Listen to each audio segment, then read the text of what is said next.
Political landscape here in Quebec is shifting quickly with elections coming up, as John Lesage seems to be the leading candidate in the provincial elections. More coming up with that on our trusty reporter Paul.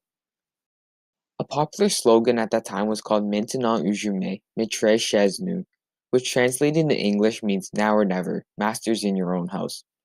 The slogan was very popular with the French citizens of Quebec, as John Lesage is willing to fight for a better lifestyle for the French citizens in Quebec and Canada. Wow, that certainly is amazing to know that someone was willing to fight for the rights of French Canadians. By the way, have you seen the poster that supporters of John Lesage used to hold up? Why, yes, I have. The poster seems to be holding up a fist with a lightning bolt on it.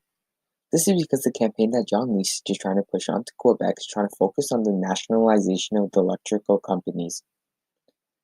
John Lesage's slogan is claiming to say "C'est le temps qui ça change," or "It's time for change" in English. John Lesage is trying to push a campaign telling Quebec citizens to vote for him now before it's too late to vote. This is the impact that John Lesage has made politically, as he's trying to push people to vote for him through making promises of better economic success with their electrical companies. Although John Lesage's main selling point in voting him into office is his promise to make electric companies more effective, he's also promising for better healthcare in the workplace. He has refused to accept the federal plan because he believes that it does not work well for Quebec. John Lesage believes that Quebec should be able to create their own medical care plan while still getting funds from the federal government. Pierre-Elliott Trudeau has done many things that have pleased French speakers. One of the best things he has done for French speakers is creating the Official Language Act in 1969. This was done to keep Quebec from trying to redefine its powers, which could have resulted in Quebec trying to go independent. I've mentioned the Official Languages Act before this, but the Official Languages Act does not only support French speakers economically. Since the Official Languages Act was passed in 1969, French speakers now have the opportunity to speak more French in their day-to-day lives and in workplaces without being judged. In the 1960s, a lot of the Western world were changing their social affairs.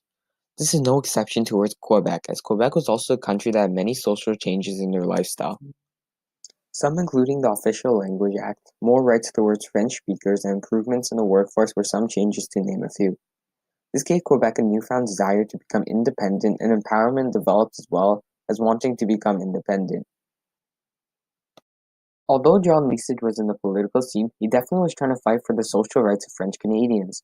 Some rights that he was trying to fight for was trying to allow French Canadians to have an easier time in getting education, and to allow speaking of French to be more common in the workplace.